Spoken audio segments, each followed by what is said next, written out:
सत्सङ्गत्वे निस्सङ्गत्वं निस्सङ्गत्वे निर्मोहत्वं निर्मोहत्वे निश्चलतत्वं निश्चलतत्वे जीवन्मुक्तिः पुनरपि जननं पुनरपि मरणं पुनरपि जननी जठरे शयनम् इह संसारे बहुदुस्तारे कृपया पारे पाहि मुरा सदुष्टत्यागं सकलम् अतिसन्धाय भवनम् पिता पितस्तत्तद्सिद्धिप्रदपरतन्त्रैः प्रजपतिः पुनः सन्निर्बन्धारचिरपुरुषार्थैकघटनः स्वतन्त्रन्ते तन्त्रम् ஸ்திதிதலமபாதீதலதிதம் சதுஷ்டத்யாதந்திரைஹி. அம்பாள சொல்லக்கூடியதான தந்திரங்கள் 64 தந்திரங்கள். தந்திரங்கள்னா மறைகள், வேதங்கள். இந்த வேதங்கள் அபௌருஷயம். இந்த தந்திரங்கள்னா ஈஸ்வருடைய முகமாக முகத்திலிருந்து வந்தது. இதை மனுஷன் தான் ஆகமம்னு சொன்னது வேதம். ஆகமம் சிவவத்ரேப்சா கதந்த கிரிஜானனே, சிவனுடைய வாக்கிலிருந்து வெளியில வந்தது, அம்பாளுடைய காதுக்குள்ள போச்சு. அதனாலதான் ஆகமம்னு பேரு. ஆன ஆகதம் சிவனுடைய வாக்கிலிருந்து வந்தது. கதந்த கிரிஜானனே அம்பாளுடைய காதல வந்து விழுந்தது அப்படின்னு அம்பாள் கேட்டா பரமேஸ்வரன். அதே ஒரு நிகமம் நிர்கதம் கிரிஜா முகா அம்பாளுடைய வாக்கிலிருந்து வந்தது, சிவனுடைய காதல போய் விழுந்துதான். அதான் நிகமம்னு பேரு. ஆகமம் நிகமம்னு பேரு. இந்த ஆகமங்கள் நிகமங்கள்லாம் வேதங்கள் மாதிரி அனாதியானவை. அது அப்பப்ப அந்த போன ஜென்மாவில் எப்படி இருக்கோ அதே மறுபடியும் இந்த பக்கம் சொல்லிக் கொண்டே இருப்பான். இதெல்லாம் மாறது. இந்த ஆகமங்கள் இருக்க அது எத்தனை இருந்தது? அம்பாளுடைய தத்துவத்தை சொல்லக்கூடியதான ஆகமங்கள் 64. இந்த சுகாகமங்கள் அப்படி இப்படின்னு சொல்ற. அந்த ஒவ்வொரு ஆகமத்திலையும் ஒரு மனுஷனுக்கு வேண்டியதான என்னென்ன ஆசைகள் உண்டோ அதெல்லாம் நிறைவேற்றிக் கொள்வதற்கு உபாயங்கள் உண்டு. அதான் தந்திரம்னு. தந்திரம்னா தந்திரியத்தே விஸ்தாரியத்தே தத்துவம் இது தந்திரம். இந்த தமிழ்ல ஏதோ ஒரு தந்திரம் பண்றான் சார், அந்த தந்திரம் இல்ல, தமிழ் தந்திரம் ஏதோ குதந்திரம் பண்றான் சார் அப்படிங்கிறாரு. அது இல்ல. இங்க சம்ஸ்கிருத தந்திரத்துக்கு என்ன அர்த்தம்? தத்துவத்தை விஸ்தரித்து சொல்றது, தத்துவத்தை புரியும்படி சொல்றது, இந்த வாழ்க்கையில மனிதர்களுக்கு உபயோகப்படும்படி சொல்றது. அதுதான் தந்திரம். இப்ப தந்திரம்னு என்ன? அம்பாளுடைய கருணா கடாட்சத்தை இப்பிறவில் நாம் எப்படி அடைவது, நமக்கு வாழ்க்கையில வரக்கூடியதான ஆசைகளை எல்லாம் எப்படி நிறைவேற்றிக் கொள்வது, அதை நிறைவேற்றிக் கொண்டு நம்ம பக்தியை வளர்த்து கொண்டு அம்பாளுல எப்படி சேருவது, இவைகளை சொல்ல கிரந்தங்களுக்கு தந்திரம். ஆனா தமிழ்ல ஏனோ தந்திரம் பண்றாங்க ஏமாத்துறாங்க அர்த்தத்துக்கு வந்து சில நாளோடு அப்படி வந்துருக்கு. ஏதோ அது ஒரு பெரிய கும்பகோணம் சேர்மா. கும்பகோணம்னா ஏமாத்து வித்தியான்னு அர்த்தம். இப்படிப்பட்ட அந்த ஊர்ல எவ்வளவு நல்ல ஊரு, எத்தனை உயர்ந்தவாள்லாம் வந்து இருக்கா. ஆனா என்ன, இந்த காசு வாங்கிட்டு ஏமாத்துறோம் பார்த்தா அது ஒரு கும்பகோணம்னு பேர் விட்டுருக்கான். விவகாரம் ஜனங்களுக்கு நாளோட யாரோ 4 பேர் உபயோகப்படுத்தினா அந்த வார்த்தையினுடைய அர்த்தமே மாறி போயிடும். இந்த அயம்பேட்டை வேலையெல்லாம் எங்கிட்ட வேண்டாம்பா. அயம்பேட்டையில இருக்கிறவாள்னா கலகம் ஓட்டுவாளோ, நாடுகிறான்ட்டு இருப்பாளோ. ஆனா என்னடா இப்படி யாரோ 2 பேர் சொல்லிட்டான். அப்ப என்னன்னா அயம்பேட்டைன்னு வெறுமனை இருக்கிறவாள சண்டை கொண்டு விடுறதுங்கிற அர்த்தத்துல உபயோகப்படுத்துறான். அப்படி எல்லாம் சொல்லப்படாது. அதே போல தமிழ்ல தந்திரம்னு சொன்னா ஏமாத்துறதுங்கிற ஒரு அர்த்தத்துல வந்துருது. அது அர்த்தம் இல்ல. தந்திரம்னு சொன்னாலேன்னா விஸ்தாரமாக சொல்றது, நமக்கு புரியுதா போல சொல்றது. ஆத்ம தத்துவத்தை அறிந்து கொண்டு எப்படி நாம் சகல சேமத்தையும் அடைவோமோ அதை சொல்லக்கூடியதானது தந்திரம். அப்படி 64 தந்திரங்கள் இருந்ததான்.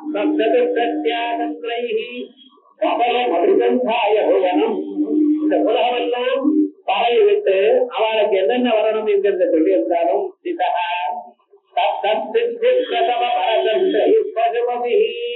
அவளுக்கு அந்தந்த தந்திரம் வழியா எதை நினைக்கிறாரோ அவளுக்கு அத்தனையும் கொடுத்து கொண்டிருந்தார் பரமேஸ்வரன்.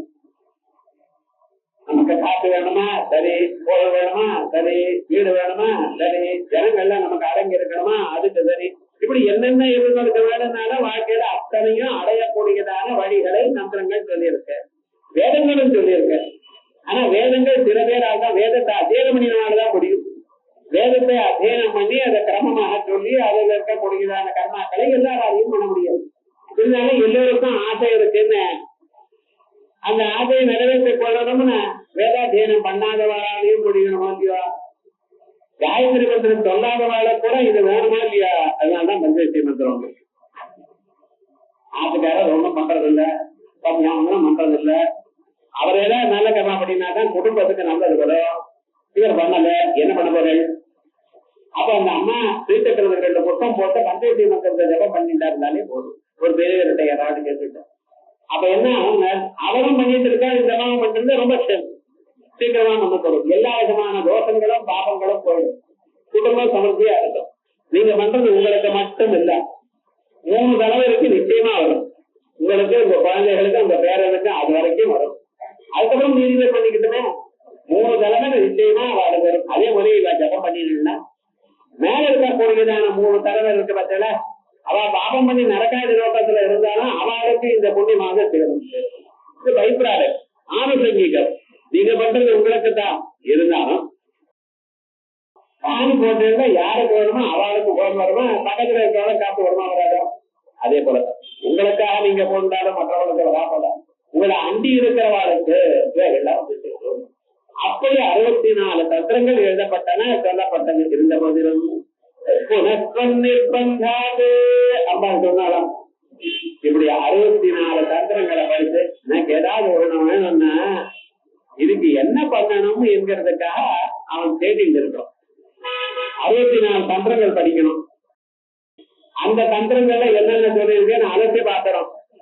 அதுக்கப்புறம் அனுஷ்டானம் பண்ணணும். இதெல்லாம் இந்த காலத்துல நடக்கிறது. எல்லாரும் ஒரே தந்திரத்துல இருக்கணும், எல்லாவற்றுக்கும் ஒரே சாதனமா இருக்கணும். Universal remedy. எதுக்கு வந்தாலும் பென்சிலுங்கிறாலும் அதே மாதிரி. ஆனா சில பேர் பென்சில் நல்லா சார் அப்பா என்ன பண்றாங்க இருந்தாலும் அதுவரை எல்லோருக்கும் எல்லாவற்றுக்கும் சேமத்தை கொடுக்கணும். அவன் நினைத்ததான எல்லாமும் அவளுக்கு கிடைக்கணும். புண்ணியம் உட்பட, அதே போல மோட்சம் உட்பட, ஈஸ்வரானுகிரகம் உட்பட, மனசு நிம்மதி உட்பட எல்லாம் கொடுக்கிறோம். அதுக்காக என்ன பண்ணோம்னா இன்னொரு தந்திரத்தை உண்டு பண்ணணும். சுதந்திரம் தந்திரம், சுதந்திரமான தந்திரம். இன்னொரு தந்திரத்தை எதிர்பாராமல் இருக்கிற தந்திரம் எது? அம்பாளுடைய காலடி. வேற ஒண்ணும் வேண்டாம். அம்பாளுடைய திருக்கமலத்தை நீங்க தியானம் பண்ணலையா, பாலகமலத்தை தியானம் பண்ணலன்னா இது எதுவும் வேண்டாம். சுதந்திரம் தந்திரம். அது எது பண்றாரு? சித்திதலம் அபாதீதரதிதம். சித்திதலம் பூலோகத்துக்கு கொண்டு வரப்பட்டது. எங்கேயோ தேவலோகத்துல ஸ்ரீபுரத்துல இருந்தது, கைலாசத்துல இருந்தது.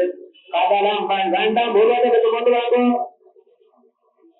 சௌந்தர்ய பூலோகத்துக்கு கொண்டு வரணும்னா நதிகேசன் இஷ்டப்பட வேண்டும்.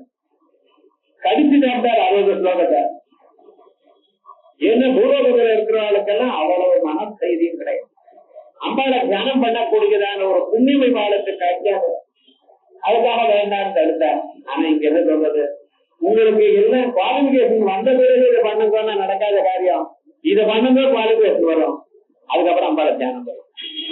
சுதந்திரம் தந்திரம் அப்படின்னு மனிதனுக்கு வரக்கூடியதான எல்லா விதமான சௌகரியங்களும் மனசு நிம்மதியும் சேமமும் ஏற்படணும்னா இந்த ஸ்லோகத்தை படிக்கணும். 64 தந்திரங்கள்னால் சகலம் அபிசந்தாய பவனம் புறம் முழுக்க வியாபித்து அவளுக்கு புண்ணியத்தை கொடுக்கும் காலத்தில் அதது அந்தந்த சித்தியை கொடுக்கக்கூடியதான பரதந்திரமான அவைகளை கண்டு பரபதி உனக்கும் நிர்பந்தாது அம்பாளே நிர்பந்தம் பண்ணினாரா. லோகத்தில் இருக்கக்கூடியதான ஜனங்கள் ரொம்ப கஷ்டப்படுற. அதனால அம்பாளுக்கு அவ்யாஜ கருணா மூர்த்தி அஜானத்வாந்த தீபிகா. எதிர்பாராமல் தான் பக்தாட்ட எதையும் எதிர்பாராமல் அவளுக்கு நல்லதை பண்ணணும்னு நினைக்கிறவள் அம்பாள். ஆயால் பது புனஸ்தம் நிர்பந்தாது அம்பாளுடைய நிர்பந்தத்தினால் அகில புருஷார்த்த ஏக கடனா அறம் பொருள் இன்பம் வீடு அப்படிங்கிற 4 புருஷார்த்தங்களையும் அம்பாளுக்கு 4 கை இருக்கின்ற 4 புருஷம். இந்த நாலுமே வேண்டாம், அம்பாளுடைய பாதத்தில் இருக்கக்கூடியதான அந்த தூசி எல்லாத்தையும் கொடுக்கிறோம். இந்த பாதத்துல பட்டு மேல தூசி வந்து பார்த்தா அதையே எல்லாத்தையும் கொடுக்கிறோம். இருந்த போதிலும் 4 ரூபாய் இருக்கிறோம், நானே கொடுப்பேன், என் கையாலேயே கொடுப்பேன் அப்படிங்கிறதுக்காக 4 கை வச்சிருக்கேன். சதந்திரம் தந்திரம் தரதிடம் அப்படின்னு சகல ஜன வஸ்துக்கள் சர்வ சௌகாக்கியமும் ஏற்படுறதுக்காக தேர்தல் நைவேத்தியம். ஒரு நாளைக்கு எத்தனை பண்ணணும்னு 10,000 பண்ணணும் நான் சொல்லலாம், பணப்படலாம் 10 பண்ணலாம். விவகாரம் என்னன்னா பக்தி தான் முக்கியம். தினந்தோறும் ஒரு 10 தரம் இந்த ஸ்லோகத்தை சொல்லிட்டே இருக்க. அதுக்கு விட உங்களுக்கு அப்பாண்டிய அனுகிரகம் கிடைச்சு, ஒரு சத்குருநாதர் கிடைச்சு, அவர் வழியாக மந்திரங்களை நாம் அறிந்து சகல சேவத்தை அடைவோம், மறுபிறவி இல்லாத நிலை அடையலாம். அப்படி உயர்ந்ததான ஒரு பலம். ஒவ்வொரு ஸ்லோகமும் ஒவ்வொரு மந்திரம் இது. இந்த ஸ்லோகத்துல காதால கேட்கறதுக்கே ஜன்மாந்தரத்துல புண்ணியம் பண்ணிருக்கணும். புண்ணிய சிரவண கீர்த்தனா அப்படின்னு அது புண்ணியம் பண்ணியதான் கேட்கிறோம். இது கேட்கறதுனால மறுபடியும் நமக்கு சேமம் ஏற்படும். அப்படி உயர்ந்ததான ஒரு பலம் இது இருக்கக்கூடியதான இந்த மந்திரங்களை பார்த்தோம். அதற்கு பிறகு அடுத்ததாக அடுத்த மந்திரம் சிவசக்திகாமஹா அப்படிங்கிறது. சிவசக்திகாமஹா க்ஷிதிரதரவிஸ்ரீஜகிரணஹ ஸ்மரோ ஹம்சஹ சக்ரஹ ததனுஜ பராமரஹரயஹ அமீஸ்ருல்லேகாபிஹ தித்ருபிஹ அவசானேஷு கடிதாஹ பஜந்தே வர்ணாஸ்தே தவ ஜனனி நாமாவயவதாம். சிவஹ சக்திஹ காமஹ க்ஷிதிஹ அக ரவிஹ சீதகிரணஹ ஸ்மரஹ ஹம்சஹ சக்ரஹ ததனுஜ பராமார ஹரயஹ அமீஹிருல்லேகாபிஹ தித்ருபிஹ அவசானேஷு கடிதாஹ பஜந்தே வர்ணாஸ்தே தவ ஜனனி நாமாவயவதாம். 32வது ஸ்லோகம் அம்பாளுடைய பெயரை சொல்லக்கூடியதான ஸ்லோகம். அம்பாளுடைய பெயர்னா அதான் லலிதா பரமேஸ்வரி, காமேஸ்வரி அப்படின்னு பேர்லாம் இதுக்கு இது என்ன புதுசா சொல்றது அப்படின்னு நினைக்கலாம். ஸ்வரூபம் ஒவ்வொன்றுக்கும் இப்ப பேரு நம்ம சொல்லும் பொழுது வசதா அந்த பேர் அங்க பொருந்துமான்னு பார்க்கணும். பேரே இல்லாதான பேரை சொல்ல முடியாதான ஒரு பொருளுக்கு பேரு சொல்லணும்னா அது கவனமாகத்தான் சொல்லணும். பேர் எப்படி சொல்லணும் அப்படின்னு கேட்டேன்னா, இப்ப சாதாரணமாக ஒவ்வொரு பொருளுக்கும் ஒரு பெயரை சொல்றேன். அத பேரு நமக்கு என்ன பண்றதுன்னு கொஞ்சம் யோசனை பண்ணி பாருங்க. இப்ப புஸ்தகம்னு நான் சொல்றேன். புஸ்தகம்னு சொன்னதுமே உங்க மனசுல என்ன ஏற்படுறது? புஸ்தகத்தினுடைய பொம்மை உங்களுக்கு ஏற்படும். அப்ப நான் எந்த ஒரு சொல்ல சொன்னதுமே அந்த சொல்லுடைய பொருளானது உங்க மனசுல ஏற்படும். யானேன்னு சொன்னதுமே அடுத்த கணம் என்ன ஆகுது? ஒரு பெரிய உருவத்தோட முன்னால துதிக்க இருந்த 2 கண்டங்கள் இருந்து முறம் போன்றதான காதுகளோட சின்ன கண்ணுகளோட ஒரு வியக்தி ஒரு ஒன்று முன்னாங்க மனசுல நிக்கிறது. ஓஹோ, இதைத்தான் இவர் குறிக்கிறார் அப்படின்னு தெரியும். அவர் பேர் என்று சொன்னால் பொருளை கொடுக்கக்கூடியதான ஒரு சொல். அந்த பொருளானது நமக்கு குறிக்கப்படுமையானால் அந்த சொல்லுக்கு பெயர் என்று சொல்கிறோம். இதுதான் வாகர்த்தங்கள்னு பேர். வாக்கு அர்த்தம். அப்ப அம்பாளுடைய பெயரை நம்மளால சொல்ல முடியுமா அப்படின்னா முடியாது. ஏன்? அதுல ஜாதி இல்ல, குணம் இல்ல, கிரியை இல்ல, சம்பந்தம் இல்ல. இந்த 4ம் இருந்தா தான், இந்த 4ல ஏதாவது ஒண்ணு இருந்தா தான் ஒரு சொல்லால சொல்லப்படும். அது மனசுக்கும் வாக்குக்கும் அப்பாற்பட்டதான ஒரு தத்துவம். அதை தாங்கள் எப்படி பெயரால் குறிப்பிடுவேன்? எந்த பெயர் சொன்னாலும் அதை சரியாக அதை சொல்லாது, வேற எதையும் சொல்லும். அதுக்கு பக்கத்துல இருக்கிற பொருளை சொல்லுமே தவிர அது வேற சொல்லாது. காத்துன்னு நான் சொன்னேன், ஏன்னா காத்தத்தார தாங்கள் கண்டிருக்கிறீர்களோ இல்ல. ஆனா காத்துன்னு சொன்னா உங்களுக்கு என்ன புரியுது? அது நம்ம உடம்புல வீசும், அப்ப நமக்கு இதமா இருக்கும். அது எதுவோ அது காத்துன்னு புரிஞ்சுட்டு இருக்கல, அவ்வளவுதான். நேர கண்ணால பார்க்கல. அதுவும் சொல்ல முடியாது போனால் எப்படி நீங்க அதை அறிகிறது? ஆகையால் அதுக்கு என்ன பண்ணணும்? அதுக்கு வேற பெயர்களை அதுக்கு அதை பரம்பரையா புரிந்து கொள்ளக்கூடியதான பெயர்களை சொல்லியிருக்க. அதான் எல்லா சாஸ்திரநாமத்திலையும் இருக்கு. அதனாலதான் விஷ்ணு சாஸ்திரம் ஞானி நாமானி கவுனானி விக்யாதானி மகாத்மனா ரிஷிபி பரகீதானி தானி வஷ்யாமி பூதயே ஞானி நாமானி கவுனானி. அது நிஜமான பெயர்கள் அல்ல. அந்த பெயர்களை என்னால சொல்ல முடியாது. ஏன்னா கிருஷ்ணன் சொல்லியிருக்கல, அவர் கிருஷ்ணன் அவர் பேர் இல்ல. உங்க மனசை ஆகர்ஷணம் பண்றதுனால அவருக்கு கிருஷ்ணன்னு சொல்லு. அவருக்கு ஒரு பெயர், அவருக்கு ஒரு செயல் இருக்கு, அந்த செயல்னால அவருக்கு கிருஷ்ணன்னு சொன்னேன். விஸ்வம் உலகமா இருக்கார், ஆகையால் விஸ்வம்னு சொன்னேன். எங்கும் வியாபிச்சு இருக்கார், ஆகையால் அவருக்கு விஷ்ணுன்னு சொன்னேன். வசத்துன்னு ஹோமத்துல பண்றார், அதனால வசத்காரகான்னு சொன்னேன். பூத பவ்ய பவத் பிரபு, பாஸ்ட் பிரசன்ட் ஃபியூச்சர் எல்லாத்தையும் கண்ட்ரோல் பண்றார். அப்ப அவர் பேரே சொல்லலையே, அவருடைய செயல்களை தானே சொல்றேன். அவளைத்தான் ஏன் சொல்ல முடியும். அந்த நாமங்கள் எல்லாமே இதுல இருக்கக்கூடியதான நாமங்கள் எல்லாம் வேதத்துல இருக்கிற நாமங்கள். விஷ்ணு இருக்கு, விஷ்ணோர்ணதம் வேத்யா பிரபோதம், இந்த மந்திரத்துல இருக்கிற விஷ்ணுங்கிற பதத்தை இங்க வச்சிருக்கேன். அதே போலயே விஸ்வம் ஜோதானமேதது அப்படிங்கிற மந்திரத்துல விஸ்வம்னு எடுத்திருக்கேன். இப்படி 1000 நாமாக்களும் 1000 மந்திரங்கள்ல இருக்கு. ருக்வேதத்துல 1000 மந்திரங்கள் இருக்கு. அந்த 1000 மந்திரங்கள்ல ஒவ்வொரு மந்திரத்திலையும் இந்த நாமாக்கள்ல அப்படி அந்த நாமாக்கள் வேதத்தில் இருக்கக்கூடியதான நாமாக்கள், அவருடைய செயல்களை குறிக்கக்கூடியதான நாமாக்கள், குணப்பிரயுக்தமான நாமாக்கள், அதான் சொல்லியிருக்கேன். அதே போல அம்பாளுக்கு அந்த நாமாக்கள் எங்க இருந்து சொல்றது? வாக்குக்கு மனசுக்கு 8வதான பரம்பொருளாச்சு. அப்ப அந்த அம்பாளை எப்படி சொல்றது, எப்படி வாயால குடிக்கிறது, எது சொன்னாலும் தெரியாது. விசாலாட்சி தான், விசாலமான கண்கள் உடையவள். என்ன புரிஞ்சது? விசாலமான கண்கள் எத்தனையோ பிராணிகளுக்கும் இருக்குன்னு அம்பாளை அந்த பெயரை வச்சு அம்பாளுடைய சுரூபம் எப்படி அறிக்கிறது? நான் ஒரு டேபிள்னு சொன்னா, இந்த டேபிள் இப்படிதான் இருக்குன்னு உங்க மனசுல ஒரு பொம்மை ஏற்படுறத ஒரு ஊகிக்கிறீங்களா இல்லையா? அப்படி சொல்ல முடியுமா? முடியலையே. அந்த நாமாவை எப்படி கரெக்டா குடிக்கிறது?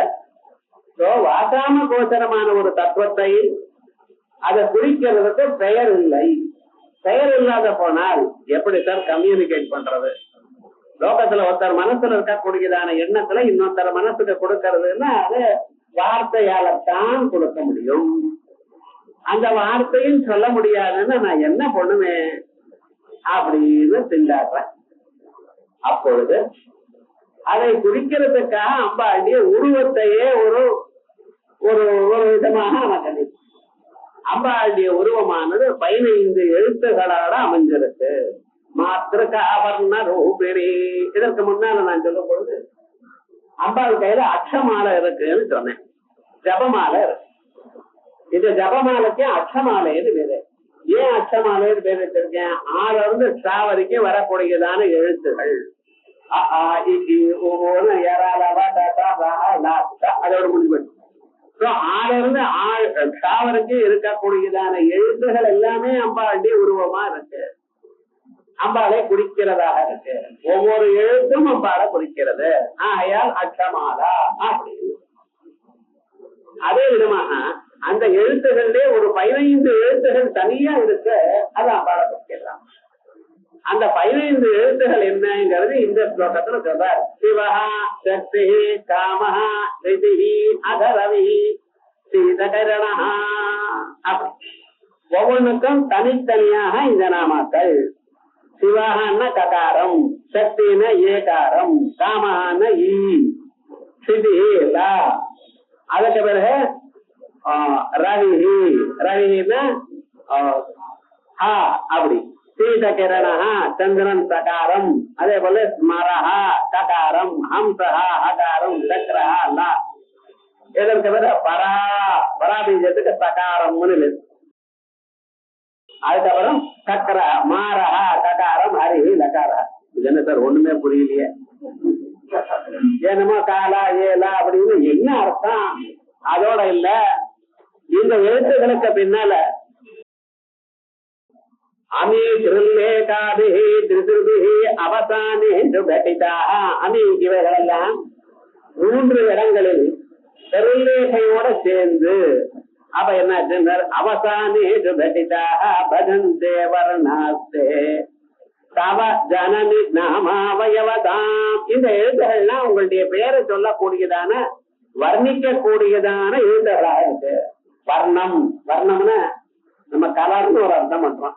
வர்ணம்னா வர்ணிக்க கூடியது, தங்களுடைய உருவத்தை, தங்களுடைய ஒரு செயலை, தங்களுடைய ஸ்வரூபத்தை வர்ணிக்க கூடியதான எழுத்துகளா இருக்கு. அப்ப இந்த 15 எழுத்துகளும் 15 12 தான் சொல்லியிருக்க. 3 இடத்துல ஸ்ரீம சேர்த்துக்கணும். சேர்த்துட்டோம்னா அம்பாளுடைய மந்திரம் ஆகிறது அப்படின்னு பஞ்சதசாட்சரி மந்திரம் அப்படின்னு.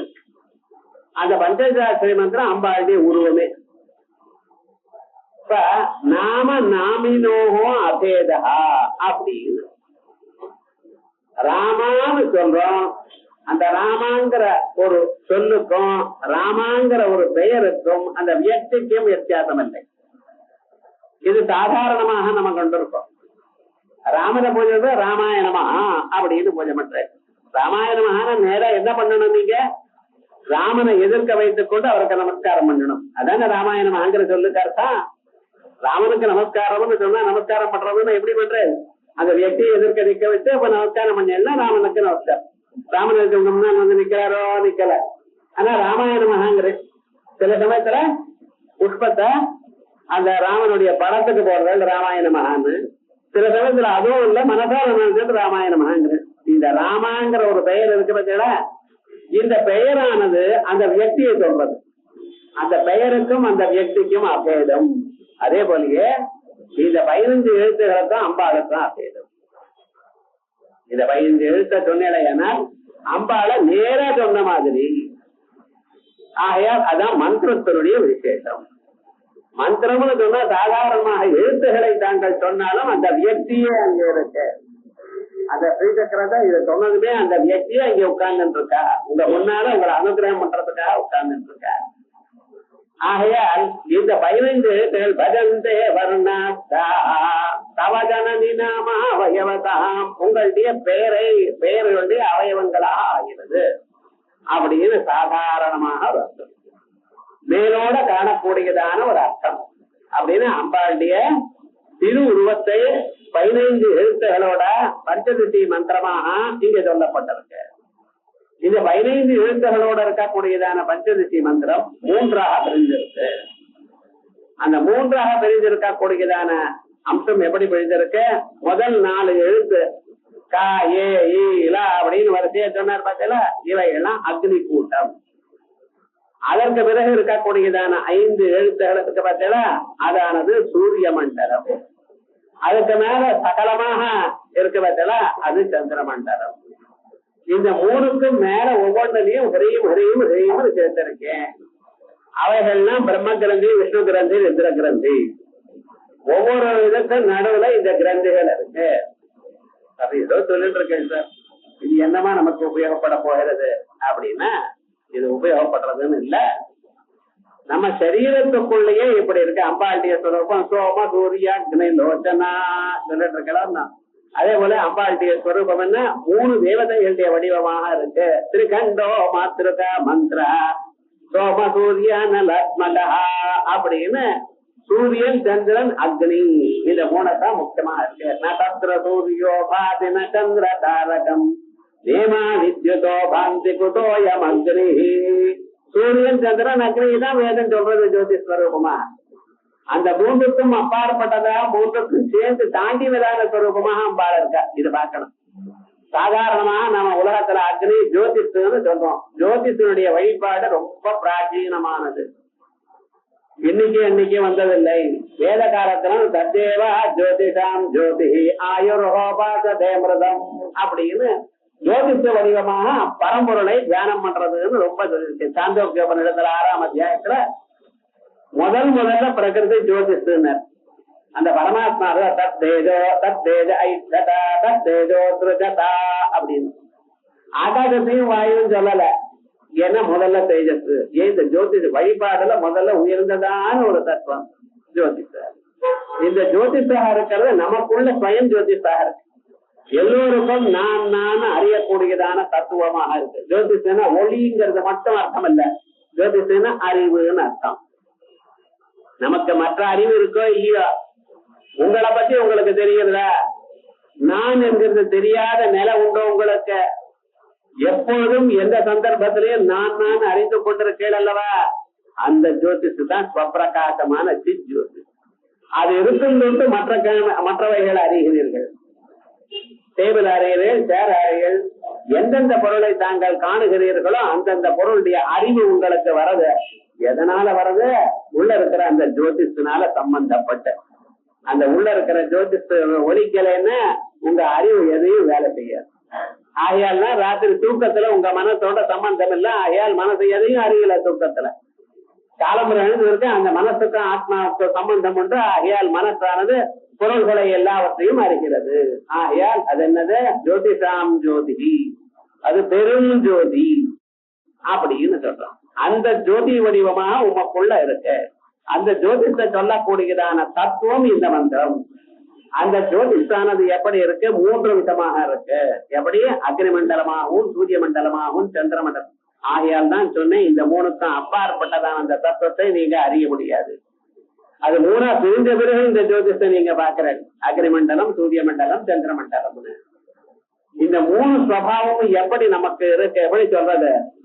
இந்த அக்னிய அகாரமாகவும், சூரியனை உக்காரமாகவும், சந்திரனை மகாரமாகவும் சொல்றேன். இந்த 3 தாண்டிட்டுமே ஓங்கிற சத்தம், ஓங்கிற எழுத்துல ஓம்னு சொல்லி எங்க முடியறதோ அங்க நீங்க ஓம் அப்படின்னு சொல்லி முடிச்ச அந்த மகாரமானது எந்த ஒரு ஆகாசத்துல அந்த சத்தமானது சொல்லானது அடங்கி போறதோ அந்த இடத்துக்கு அதான் துரியம்னு. ஓங்கார உபாசனம் எப்படி பண்றது? ஓம் ஓம் ஓம் ஓம் இது இல்ல. ஓம்னு ஒவ்வொரு தடவும் ஓம்னு சொல்லி அந்த சவுண்டானது ஆகாசத்துல அப்படியே லயிச்சு போகணும். அது லயிச்சு போன பிறகு ஒரு செகண்ட் நிறுத்தி மறுபடியும் ஓம்னு சொல்லணும். ஓம் அப்படி பாரு. ஆனா அதெல்லாம் நமக்கு இல்ல, சன்னியாசிகள் தான் விடுதோம். அது எப்படி உபாசனை பண்ணி நான் நமக்கு என்ன ஓங்காரம் சுத்தமாக யதீஸ்வராக தான் உபாசனை பண்ணணும். இருந்தாலும் அந்த ஓம் எனக்கூடியது என்ன சொல்றது? அவ உபாசிக்கட்டும். ஆனா அங்க என்ன நடக்கிறதுன்னு பாருங்க. அந்த அகார உகார மகாரங்கள் உங்களுடைய சரீரத்தில் இருக்கக்கூடியதான 3 நிலைகளை சொல்றது. அகாரம் ஜாகிரத்தையும், உகாரம் சொப்னத்தையும், மகாரமானது தூக்கத்தையும்.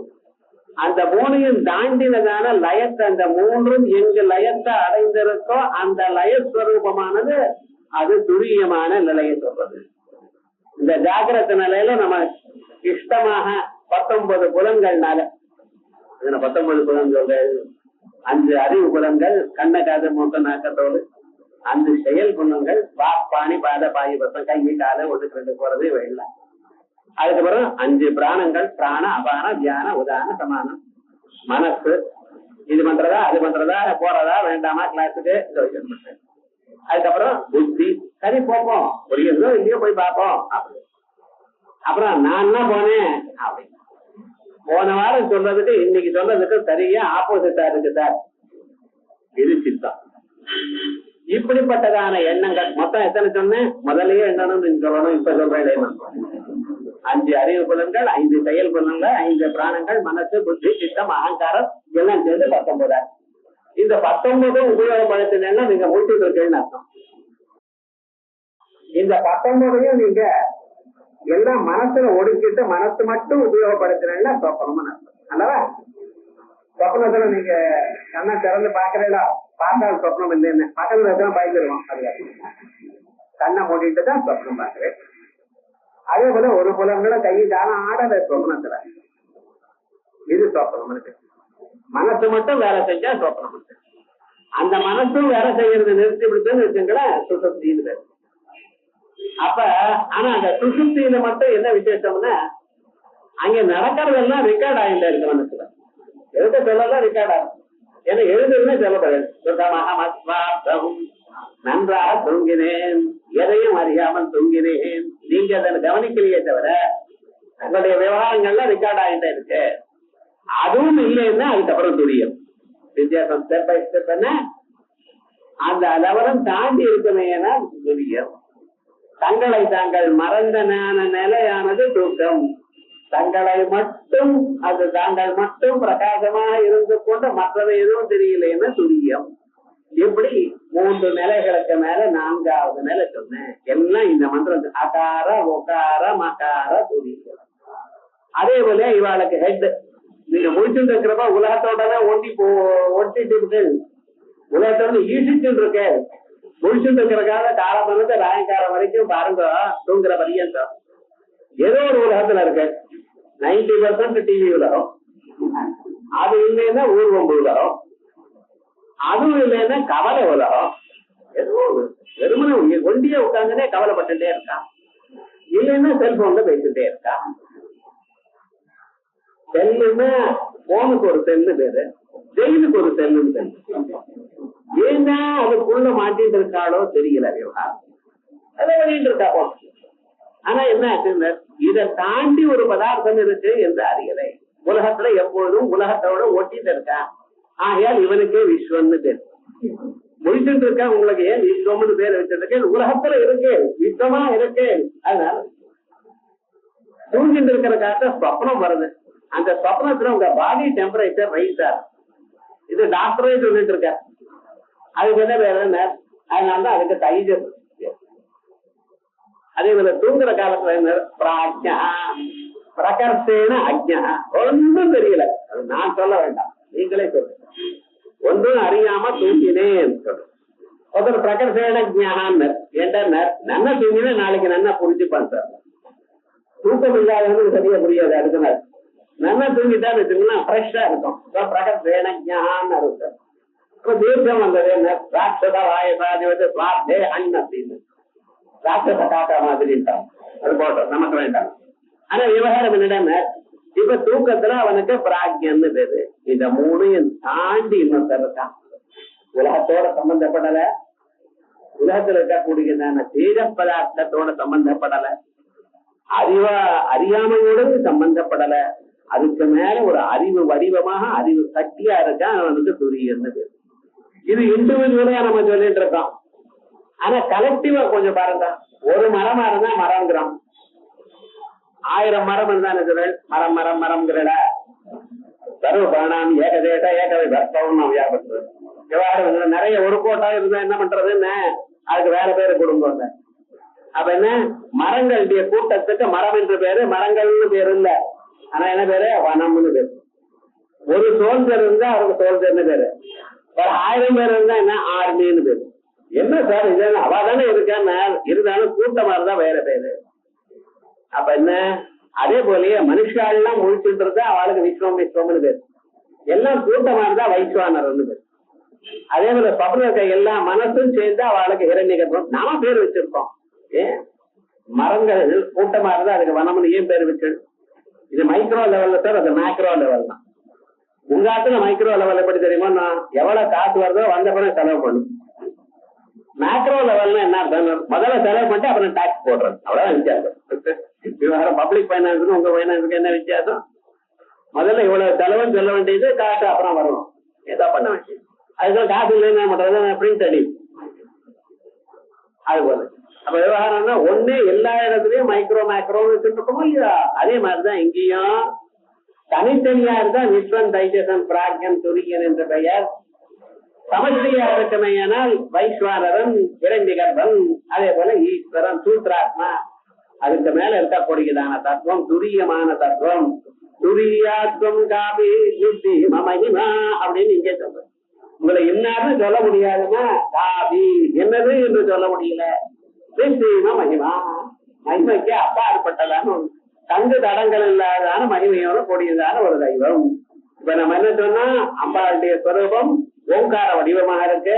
அந்த ஓங்காரமாக 3 ஜோதிஷா இருக்கு. அக்னிமண்டலம், சோமமண்டலம், சந்திரமண்டலம் அவைகள்லாம் நம்ம சரீரத்துக்குள்ளேயே எப்படி இருக்கு. இதே இந்த அம்பாளுடைய ஸ்வரூபம் நம்ம சரீரத்துல கூட ஸ்ரீமத்வரூபமுக பங்கஜ கண்டால கடவர் எந்த மத்திய கூடஸ்வரூபிணி சக்தி கூடைகதாபன்ன கட்டியதோ பாகதாரிணி. தலையில இருந்து ஆரம்பிச்சு இந்த முகம் வரைக்கும் முதல் கூட்டமா, அந்த இந்த கழுத்துல இருந்து ஆரம்பிச்சு 4 வரையும் 2வது கூட்டம், அதுல இருந்து ஆரம்பிச்சு கீழே இருக்கிற உட்கார இடம் வரைக்கும் 3வது கூட்டம். சக்தி கோடைகதாபன்ன கட்டியதோ பாகதாரிணி. ஆகையால் இத்தனை ஸ்வரூபம் உங்க சரீரத்துக்குள்ளேயே இருந்துருக்க. இந்த ஸ்வரூபம் சோமசூரியாக்னி லோச்சனா நான் சொன்னேன், மேல இருந்து ஆரம்பிச்சுபடி இப்படி 3 கூட்டம் சொல்லிவிட்டேன். இந்த 3 கூட்டத்தையும் தனித்தனியாக மந்திரங்கள், ஒவ்வொரு கூட்டம்னு பேரு. அதான் முதல் 4 எழுத்துக்கு காமராஜ கூட்டம்னு பேரு. அதுக்கப்புறம் வந்ததான 5 எழுத்துகளுக்கு சக்திக்கு முதல் கூட்டத்துக்கு வாக்பவ கூட்டம்னு பேரு. 2வது 5 எழுத்துக்கு காமராஜ கூட்டம்னு பேரு. 3வது சக்தி கூட்டம்னு பேரு. அந்த 3 நம்ம சரீரத்துக்குள்ளேயே இருக்கு. ஆகையாலதான் இந்த சரீரம் தேவோ தேவாலய புரோக்தா. இந்த சரீரத்துக்கு தேவாலயம்னு பேரு. அதுக்குள்ள ஒரு பரமாத்மா இருக்காரு, அவர் தான் பரம்பொருள். நமக்குள்ள இருக்கிற ஆத்மா தான் பரம்பொருள். இதுதான் நீங்க பூஜை பண்றது. சிவஸ்வரூபம் என்ன, கோவிலுக்கு போய் அங்கே போய் இதுக்குள்ள சக்கர பொங்கல் நைவேத்தியம் பண்ண வேண்டாம்னு நான் சொல்லல. ஆனா ஆக்சுவலா பூஜை என்ன, உங்க சரீரத்துக்குள்ள அம்பாள் எப்படி இருக்கான்னு பாக்குறது. ஈஸ்வர சர்வபூதானாம் ஹிருதேஷர்ஜுன திஷ்டதி ராமயும் சர்வபூதானி யந்திராரூடானி மாயைய. உங்க சரீரத்துக்குள்ள அங்கொட்ட மாத்திர புருடா ஜோதிரிவாதூமதா. புகை இல்லாத ஒரு கேவல ஜோதி வடிவமாக அங்குட்ட மாத்திர கட்டவர் அளவுக்கு உங்க இதயத்துல இருக்கான்னு சொல்றல. இதுதான் அம்பாளுடைய ஸ்வரூபம். இந்த அம்பாளுடைய ஸ்வரூபம் ஏதோ 15 எழுத்துகள் அது இதுங்கிறேன்னு தத்துவம் என்ன, இதுதான் இந்த ஸ்வரூபம். இந்த ஸ்வரூபத்தை நாம் அறியும் பொழுது சொல்லக்கூடியதான இந்த தத்துவமை நாம் அறிந்தோமையானால் என்ன ஏற்படுறது நமக்கு? உங்களை அறியாமலேயே இந்த பிறவையில ஆத்ம தத்துவ ஞானம் தானா வருது. உபனிஷத்துகளை வாசித்து அதை புரிந்து கொண்டு அதை இந்த ஜன்மால அனுபவத்துக்கு வர வேண்டியதான நிலை இதனால வருது. ஞாபகத்துக்கோ, உபனிஷத்தை வாசிக்கலாம், குருமுகமாக வாசிக்கலாம், அதை புரிந்து கொள்ளவும் புரிந்து கொள்ளலாம். ஆனா இந்த ஜன்மால அனுபவத்துக்கு வரணும். அனுபவம் இல்லாமல் இது மட்டும் வாசிட்டு அதை ட்ரையா, அதை நாம அனுபவிக்கணும். அதை அனுபவிக்கிறதுக்கு இது உயர்ந்ததான ஒரு வழி. அனுபவத்துக்கு தியானம் உண்டு. எத்தனை பேர் தியானம் பண்றாங்க? தியானம் எப்படி பண்ணணும்னு தெரியும். இது உங்களுக்கு தியானத்துக்கு நேரா கொண்டு போறோம். அதனால்தான் இந்த உபாசனையானது ஒரு சக்தி. இந்த உபாசனைக்கே தாரோபாசனம்னு பேர். இந்த தாரோபாசனம் சாந்தோக்கியோபனிஷத்துல 8வது அத்தியாயத்துல முதல்ல சொல்லிருக்கு. 7ஆம் அத்தியாயத்துல பூம வித்யான்னு பேர். 6ஆம் அத்தியாயத்துக்கு சத்வித்யான்னு பேர். இந்த 7ஆவது அத்தியாயத்துல 2 தத்துவத்தை சொன்ன பிறகு பின்னால பிரஜாபதி இந்திரனுக்கும் விரோச்சனனுக்கும் சொல்ல போறார். இந்த 2 சுத்த பிரம்ம வித்தியில நடுவுல இந்த தகர வித்தியை விட்டு வேதம். ஏன்டா நான் சுத்த பிரம்ம வித்தியை சொல்றேன், ஆனா இந்த ஜனம் அவங்க அனுபவிக்கிறமே கொஞ்சம் உபாசனை. அதனாலதான் தஹராக அசரூபிணி அப்படின்னு தஹராகாத வடிவமாக அது சொல்றது. இத சதாசிவ பிரமேந்திரர் அவருடைய குரு பரமசிவேந்திரர் அவர் தஹர வித்யா பிரகாசிகா அப்படின்னு ஒரு புத்தகத்துல இது முழுக்க எழுதி. தஹர வித்யா எப்படி உபாசனம் பண்ணணும், அதுக்கு என்ன தாற்பயம், இந்த ஸ்ரீ வித்யான்னு ஏதோ சொல்லிட்டு இருக்காரு, இது எப்படி என்ன ஏது, இது எல்லோருக்கும் எப்படி உபயோகப்படும். சன்னியாசிகளா இருந்தா அவளுக்கு ஓங்காரத்தை தனியா சொல்லியிருக்கேன், இவ்வளவு தூரம் சொல்றேன். சன்னியாசிகளா இல்லாதவர்களுக்கு எப்படி வித்தான விஷயம் விசேஷமா சொல்லியிருக்கேன். ஆனா வசுதாக நம்ம பார்க்க வேண்டியதான ஸ்வரூபம் இந்த எஸ்யனோ பக்திமம் ஜன்மா எதிவா சங்கரஸ்வயம். யாருக்கு இந்த பிறவியே கடைசி பிறவியாக இருக்கோ, எதிவா சங்கரஸ்வயம் இல்ல உபாசனா சாகித்யத்தினால அவன் சங்கர ஸ்வரூபமாக சாட்சாத் சிவஸ்வரூபமாக ஆகிவிட்டானோ, தேனைவ லப்யதே வித்யா ஸ்ரீமத் பஞ்சதசாட்சரி. இந்த ஸ்ரீமத் பஞ்சதசாட்சரின்னு சொல்லிட்டு இருக்கேன். இந்த 15 எழுத்துகளோட இருக்கக்கூடியதான இந்த வித்யா இது குருமுகமாக யாருக்கு கிடைக்கும்? இப்படிப்பட்டவாளுக்கு தான். அப்படின்னு அவனுக்கு வேதாந்தத்துக்கு தகுந்ததான அதிகாரம் வந்திருக்கணும். அப்படிப்பட்டவாளுக்கு தான் இத கிடைக்கும். அப்படி இருக்கிறவா இத உபாசனம் பண்ணி அந்த வேதாந்தத்தில் இருக்கக்கூடியதான தத்துவங்களை புரிந்து கொண்டு இப்பிறவிலேயே அவ அதை அனுபவிப்பா. இதுதான் திருமூலர் சொல்றார், திருவடி ஞானம் சிவமாக்க வைக்கும், திருவடி ஞானம் சிவலோகம் சேர்க்கும். இந்த ஒரு தத்துவமானது மனுஷியால சிவலோகத்துக்கு சேர்க்கிறதா. அவர் சிவலோகம்னு சொன்னா கைலாசம்னு அர்த்தம் இல்ல, அவருடைய இதெல்லாம் சிவலோகத்துக்கு மோட்சம்னு அர்த்தம். திருவடி ஞானம் சிறை மலமேற்கும், திருவடி ஞானமானது என்ன பண்றது? நமக்குள்ள இருக்கக்கூடியதான ஆணவ மலம், காயிக மலம், கார்மிக மலம் எனக்கூடியதான மலங்களை நீக்கிறது. காயிக மலம் இந்த சரீரம் உண்டாகிறதுக்காக நம்ம பண்ணினதான கர்மாக்கள், அந்த கர்மாக்களை பண்றதுக்காக ஏற்பட்டதான ஒரு மலங்கள் காம, குரோத, லோக, மோகம் இவைகள்னால தானே ஏவப்பட்டு இவன் கர்மாக்களை பண்ணுகிறார். காமயேஷ குரோதயேஷ ரஜோகுண சமுத்பவ மகாஜனோ மகாபாப்மா வித்யேத வைதிடம் அப்படின்னு பண்ணிட்டு இருக்காரு. அந்த காமக்ரோதாதிகள் அது ஒரு மலர், அதனால கர்மாவை பற்றி அது ஒரு மலர். இவைகளுக்கு பின்னால நான் தான் எனக்கூடியதான ஒரு ஆணவ மலர். அது என்னதான் இருந்தாலும் தானா வரும். நமக்கு ஒண்ணும் தெரியல, நமக்கு நன்னா தெரியும். இருந்தாலும் நமக்கு சமானம் ஒன்றோன்னு சொல்லிட்டு இருக்கேன் பார்த்தேல, தானா வந்து விடுறதுன்னு அது அந்த ஆணவ மலம். இப்படி இந்த மலங்கள்லாம் போக்கணுமே ஆனால் அதுக்கு அவர் தான் வேணும். அதனால் திருவடி ஞானமே சித்தி முத்தையே, சித்தி முக்தி எல்லாமே அந்த திருவடி ஞானம் தான். அந்த பாதபத்மங்களுடைய ஞானம் நமக்கு இந்த உபாதனையில இப்படி ஏற்படுகிறது. ஆகையால் அம்பாளுடைய சொரூபம் என்ன சொன்னோம்? 15 எழுத்துகளாக இருக்கக்கூடியதான மந்திரமாகவும், அந்த 15 எழுத்துகளுக்கு 3 பிரிஞ்சிருக்கிறதாகவும், அந்த 3ஆக இருக்கக்கூடிய 3 ஜோதி வடிவமாகவும், அந்த ஜோதிஷுக்கு அப்பாற்பட்டதாக என்ன இந்த 3 ஜோதிஷுக்கும் 3 நிலை. நெருப்பு எனக்கூடியதான ஜோதிஷ் இருக்கே, தொட்டா சுடும். சூரியன் எனக்கூடியதான ஜோதிஷம் நம்ம சூரியனை தொடர முடியாது, அவருடைய கிரணங்கள் தான். ஆனா அது ஒளிய அதிகமாக கொடுக்கிறது. சந்திரனுடைய ஜோதிஷத்துக்கு பார்த்தீங்களா, இது என்ன சீதளமா இருக்கு, பரத்ததா சீதமயூகவத்துஜா அப்படின்னு அதி சீதளமாக சந்திரனுடைய. ஆனா அதையும் ஜோதிஷு தான். ஆனா இந்த 3க்கும் அப்பாற்பட்டதாக இருக்கக்கூடியதான ஸ்வரூப ஜோதிஷம் இருக்க, அது ஆனந்தமான ஒரு நிலை நமக்கு கொடுக்க, ரொம்ப க்ஷேமமான நிலையை நமக்கு கொடுக்க. அப்படிப்பட்டதான ஸ்வரூபம். அந்த ஸ்வரூபம் இந்த 15 அக்ஷரங்களுக்கு அப்பாற்பட்டதாக ஒரு எழுத்தாக இருக்கு. அதுக்கு சந்திரகலான்னு. அந்த சந்திரகலையானது 16வது கலையா இருக்கு. அது அழியாததான கலை. அதுல இருந்து இந்த 15 கலைகள் தனியாக பிரதிபன் முக்கிய ராகாந்த திதி மண்டல பூஜிதா, பிரதிபத்து பிரதமை அதுல ஆரம்பிச்சு பௌர்ணமி வரைக்கும் இருக்கக்கூடியதான 15 கலைகள். இந்த கலைகளோட சம்பந்தப்படாமல் நடுவுல ஒரு கலை இருக்கதான் சாதா கலா. எப்போதும் சதா வித்தியமான கலா, அழியாதார ஒரு நமக்கு அறிவு அப்பப்ப வர்றது போறது. எல்கேஜில ரைம்ஸ் ஏதாவது ஞாபகம் இருக்கா உங்களுக்கு? இத்தனை நாள் ஆச்சா இவ்வளவு புத்தி வளர்ந்துருக்கே, இதை மறந்துட்டு வேண்டாம் நினைச்சேன் மறந்தேன். அது ஸ்கூல்ல வார்த்தை ஏதாவது ஞாபகம் இருக்கும்? பாதிக்கு மேல வந்துட்டோம். என்ன ஞாபகம் இருக்கேன்? இப்ப நமக்கு இருக்கிற ஒரு ரொம்ப ஞாபகம் இருக்கு, அவ்வளவு. இது கொஞ்ச நாளா மறந்து போயிடுவேன். ஆனா எல்லாவற்றையும் அப்பப்ப அறியக்கூடியதான திறமையை கொடுக்கக்கூடியதான ஒரு சக்தி உள்ள இருக்க பார்த்தீங்களா, அதான் சாதாரணங்கள். அது எதோடையும் சம்பந்தப்படாது. அது இருக்க தொட்டுதான் உங்க புத்தியானது அப்பப்ப அதை கத்துக்கிறது. ஒரே குஞ்சுக்கு 4 குழந்தைகள், ஒரு பட்சி. அது ஒண்ணு திருடன் எடுத்துட்டு போயிட்டான், ஒண்ணு ஒரு பண்டிதர் எடுத்துட்டு போனார்.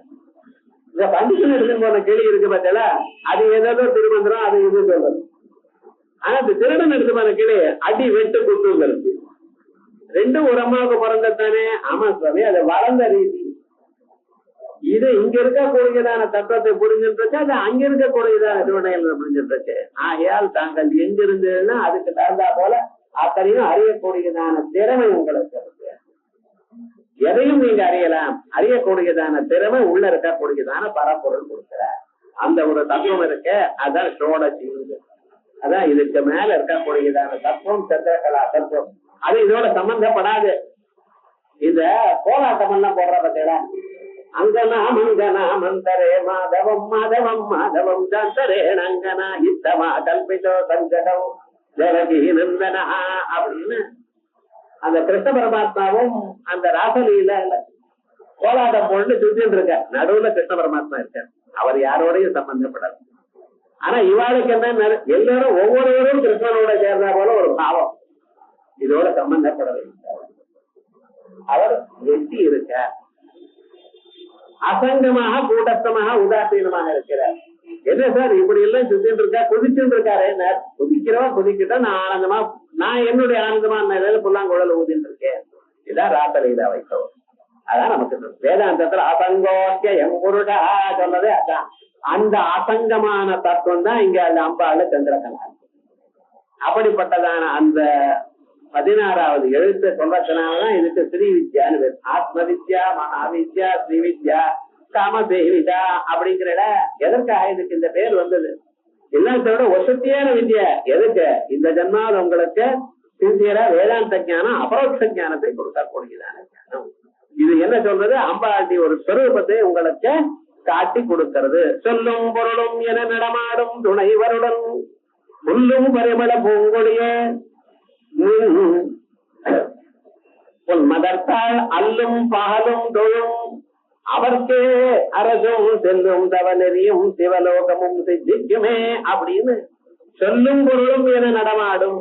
சொல்லாகவும் பொல்லாகவும் அதனுடைய அர்த்தமாகவும் பொருளாகவும் நடமாடுகின்றதான் அந்த பரமேஸ்வரத்தை ஒன்னா சேர்ந்து புல்லும் பரிமள பூங்கொடியே அந்த அழகா அந்த கதில் லேகா சமருதி சக்கரோபரி சம்ஸ்திதா அப்படின்னு அது மின்னல் கொடி மாதிரி உங்க சரீரத்துக்குள்ளேயே ஜோதி வடிவமாக தோணுகிறவளே.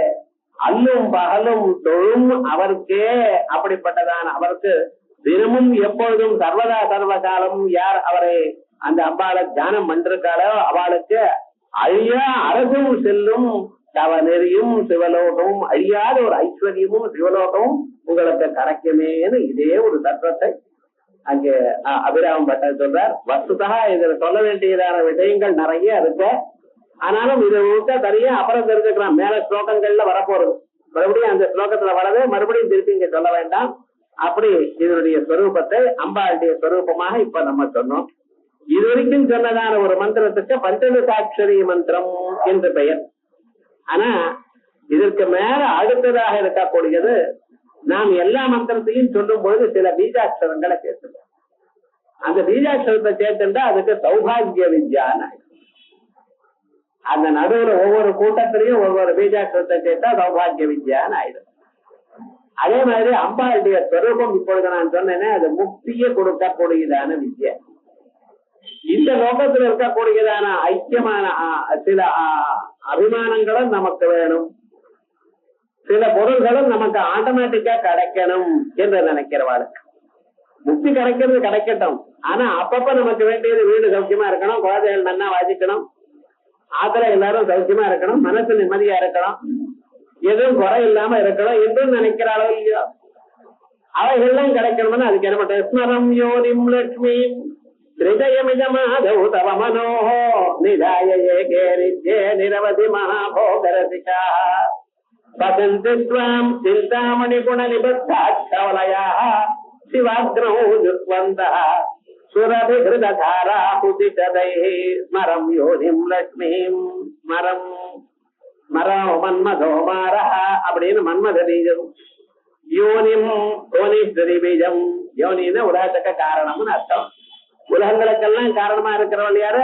புவனேஸ்வரி, ஓருங்களை ஆட்டி படைக்கிறவள். அவளுடைய பீஜம் லட்சுமி.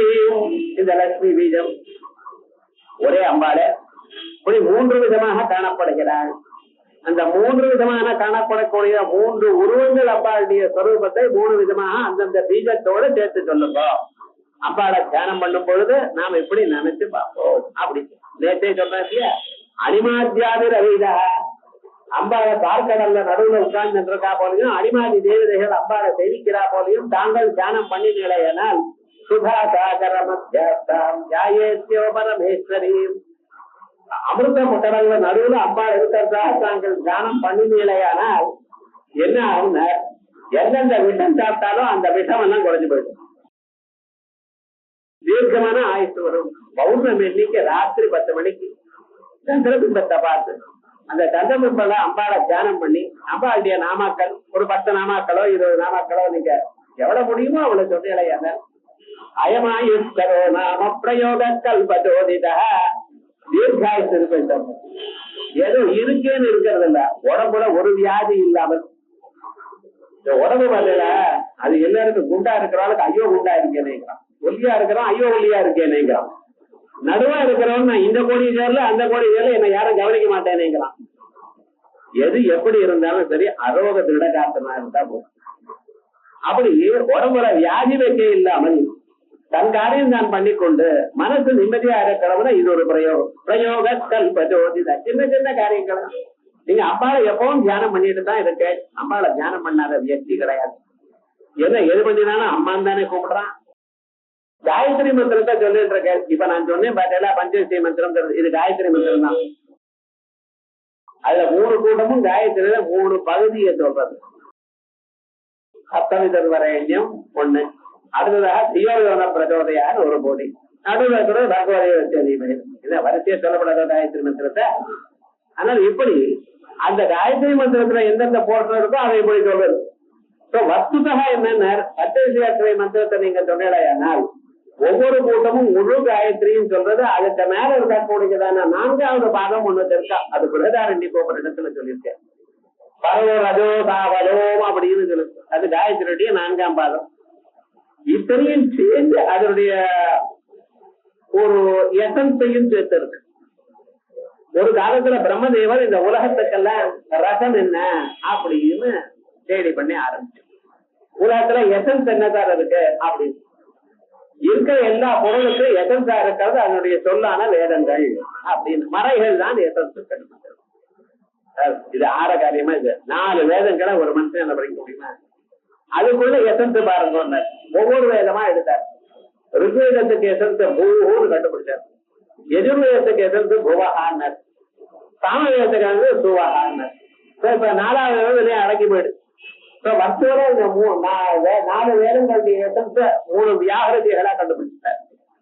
அப்புறம் பார்த்தார் இதுவும் கஷ்டமா இருக்கு, இன்னும் எசன்ஸ் பார்க்கணும். அப்படியா?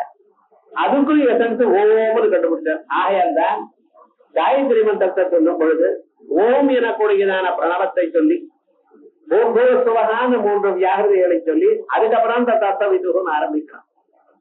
இப்படி ஆரம்பிச்சாதான் இவனுக்கு அமிதமான ஒரு பலம் ஏற்படுகிறது அப்படின்னு. அதுலயும் உங்களுக்கு சாதாரணமாக லௌகிகமான காயத்ரியில 3 பாதங்கள் தான் சொல்ற. திரிபதா காயத்ரி 4வது பாதத்தை சொல்றது இல்ல, உபதேசமே பண்றது இல்ல. இந்த 4வது பாதத்தையும் சேர்த்து சொல்லணும். அந்த 4வது பாதம் லோகத்துல சொல்லி கொடுக்கறது இல்லையே, நம்ம அனுஷ்டானம் பண்றது இல்லையே அப்படின்னு சொல்லலாம். ஆனா இந்த பஞ்சவசி அம்பாளுடைய மந்திரத்தை சொன்னேனால் 4வது பாதத்தோட சமயாகிருதியமாக சப்பிரணவமாக சொன்னா எந்த பலமோ அந்த பலன் வருது அப்படின்னு சொன்னோம். ஆனா அத்தனையும் முக்திக்கு உபயோகப்படும், சித்த சுத்திக்கு உபயோகப்படும்.